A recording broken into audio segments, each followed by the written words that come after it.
ආයුබෝවන් ඔයාටත් මෙන්න මේ වගේ මෙසේජ් ඇවිල්ලා තියෙද? අද අපි කතා කරන්නේ ඔයා අහුවෙන්න පුළුවන් මෙන්න මේ වගේ ස්කෑම් ටිකක් ගැන. ඉතින් මේක මේ දවස්වල ලංකාවෙත් ලෝකෙත් ගොඩක්ම ප්‍රසිද්ධ ටොපික් එකක්. ස්කෑම් එකක් කියන්නේ මොකද්ද? කොහොමද යාලා ක්‍රියා කරන්නේ? ඔන්ලයින් ස්කෑම් එකක් කියන්නේ ඉන්ටර්නෙට් එක හරහා ඔයාව රවට්ටලා ඔයාට බොරුවක් කියලා ඔයාගේ මුදල්, ඔයාගේ පර්සනල් ඩීටේල්ස්, ඔයා වටේ ඉන්න කට්ටියගේ ඩීටේල්ස් හොරා ගන්න ක්‍රමයක්. ඉතින් මේ ඔන්ලයින් ස්කෑම් වැඩිපුරම වෙන්නේ SMS, phone call, Telegram, WhatsApp වගේම Facebook, Instagram ඇඩ් වලින්, ඊමේල්, fake e-commerce වෙබ්සයිට් වලින්. ඉතින් මෙයාලා මුලින්ම කරන්නේ ඔයාගේ හිතේ එයාලා ගැන ට්‍රස්ට් එකක් බිල්ඩ් කරන එක. එයාලා සමහර විට බැංක්, පොලිස් වගේ ෆේක් අයිඩෙන්ටිටි එකක් පෙන්නනවා. ඊට පස්සේ මේක ක්ලික් කරන්න, මේ ගෙවීම කරන්න, ඔයාගේ ඉන්ෆර්මේෂන් අපිට ලබා දෙන්න කියනවා. හරි, දැන් බලමු අපි ජනප්‍රියම ස්කෑම් වර්ග 6ක් ගැන. පළවෙනි එක තමයි ලොටරි ස්කෑම්. මේකෙදි කියන්නේ ඔයා ලොතරැයියක් දිනලා තියෙනවා. එහෙම නැත්නම් මොකක් හරි දිනුම් මැදීමකින් ඔයා ජයග්‍රහණය කරලා තියෙනවා. ඉතින් ඒ ජයග්‍රහණය කරපු මුදල් එහෙම නැත්නම් ඒ භාණ්ඩය ඩිලිවරි කරන්න ඩිලිවරි ෆී එක ඔයාට ගෙවන්න කියනවා. ඊළඟ එක තමයි ෆේක් ජොබ්. ඉතින් මෙතනදී කියනවා මාසෙට ලක්ෂයක් හොයන්න, එහෙම නැත්නම් දවසට 6000 ගාණක් හොයන්න පුළුවන් ගෙදර ඉඳන් මේ වගේ දේවල් කියලා ඔයාලගේ පර්සනල් ඩීටේල්ස්, ඒ කියන්නේ NIC ෆොටෝස් වගේ දේවල් මෙයාලා ගන්නවා. ඊළඟ එක ලෝන් ස්කෑම්. ලෝන් එකක් ගන්න ක්වික් ඇප්රූවල් එකක් හම්බෙනවා කියලා බැංක් ඩීටේල්ස් ඒ වගේම පර්සනල් ඉන්ෆර්මේෂන් එයාලා ඉල්ල ගන්නවා. ඊළඟ එක තමයි ෆොරින් කන්ට්‍රි එකක බොයිෆ්‍රෙන්ඩ් කෙනෙක් ගර්ල්ෆ්‍රෙන්ඩ් කෙනෙක් වගේ ඇවිල්ලා කාලයක් තිස්සේ වත් එක්ක chat කරලා මුදල් ඉල්ලනවා. ඉතින් මේක ෆොරින් වෙන්න ඕනේ නැහැ. ලංකාවෙත් fake account හදලා කට්ටියට chat කරලා ට්‍රස්ට් එකක් බිල්ඩ් කරලා පස්සේ මුදල් රික්වෙස්ට් කරන කට්ටියත් ඉන්නවා. එහෙම නැත්නම් රීලෝඩ් එකක් දාන්න කියනවා. ඊළඟ එක තමයි බැංක් ෆිෂින් ඊමේල්. ඔයාට ඊමේල් එකකින් ලින්ක් එකක් එනවා. ඉතින් ඒකට ගියාම ඔයාගේ බැංකේ යූසර් නේම් පාස්වර්ඩ් දීලා ලොග් වෙන්න කියනවා. ඉතින් මේක අර බැංක් එකේ සයිට් එක වගේම හදපු ස්කෑම් සයිට් එකක්. ඉතින් මේ සයිට් එකේ ඩිසයින් එකට ඔයා රැවටිලා ඔයාගේ යූසර් නේම් පාස්වර්ඩ් ලබා දීලා ලොග් වෙනවා. ලොග් වුණාට පස්සේ එතනින් එහා මොකුත් නැහැ. මොකද මේක ෆේක් සයිට් එකක්. හැබැයි මෙතනදී ස්කෑමර්ස්ලට ඕන දේ හම්බුණා. ඔයාගේ user name password.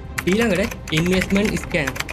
Crypto stock කියලා ලොකු ප්‍රොෆිට් එකක් දෙනවා කියලා ඔයාලගෙන් ඉන්වෙස්ට්මන්ට් ලබා ගන්නවා. ඊට පස්සේ මුල් හරියට ගෙවීම් කරලා පස්සේ කාලයක් යනකොට අතුරුදහන් වෙලා යනවා. අපි බලමු ශ්‍රී ලංකාවේ රියල් ලයිෆ් එකේ වෙලා තියෙන ස්කෑම් වර්ග ටිකක් ගැන.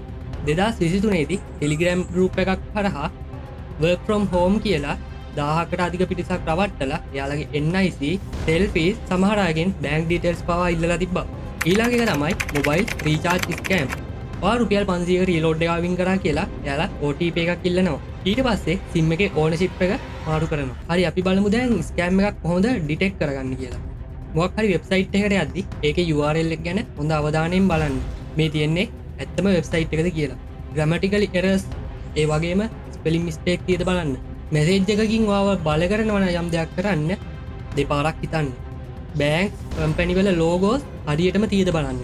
ගොඩක් ඔය වැඩිහිටි අයව බැංකෙන් කියලා රවට්ටලා එයාලගෙන් OTP වගේ දේවල් අරගෙන එයාලගේ account එකේ තියෙන මුදල් මේ ස්කෑමර්ස්ලා අරගන්නවා. ඉතින් ඔයාලා මේකෙන් බේරෙන්න නම් මොකද්ද කරන්න ඕන?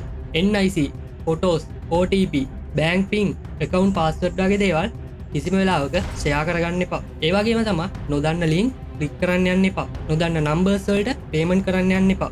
නොදන්න ඇප්ස් වගේ දේවල් ඉන්ස්ටෝල් කරන්න යද්දි හොඳට හොයලා බලලා ඇප් එක ඉන්ස්ටෝල් කරගන්න. ඔයාලගේ ස්මාර්ට්ෆෝන් එකේ හොඳ ඇන්ටිවයිරස් සොෆ්ට්වෙයාර් එකක් පාවිච්චි කරන්න. විශේෂයෙන්ම මේ වැඩිහිටි ප්‍රජාව මේ ගැන දැනුවත් කරන්න.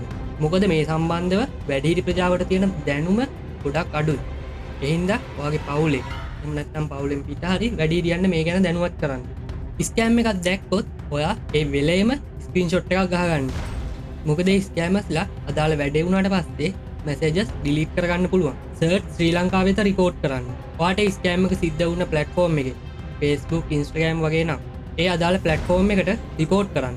ඒ වගේම CID එකට, සයිබර් ක්‍රයිම් ඩිවිෂන් එකට කම්ප්ලේන් එකක් කරන්න. බැංකයක් සම්බන්ධයෙන් මොකක් හරි වුණා නම් ඒක බැංක් එක දැනුවත් කරන්න. ඉතින් මං හිතනවා ඔයා මේ ස්කෑම් ගැන ගොඩක් දේවල් මේ වීඩියෝ එකෙන් දැනගන්න ඇති කියලා. ඉතින් ඔයාත් මේ වගේ ස්කෑම් වලට අහු වෙන්න ගිහින් තියද? පල්ලෙහාන් කමෙන්ට් කරන්න. ඒ වගේම වීඩියෝ එක ලයික් කරන්න, අපිව සබ්ස්ක්‍රයිබ් කරන්න. ඉතින් මේ ගැන නොදන්න ඔයාගේ වැඩිහිටියන්ට, ඔයාගේ යාළුවන්ට මේ වීඩියෝ එක ෂෙයා කරන්න. තවත් රියල් ලයිෆ් වැලියබල් වීඩියෝ එකකින් හම්බෙමු. ඔන්ලයින් ලෝකය හොඳයි. හැබැයි බුද්ධියෙන් පාවිච්චි කරන්න.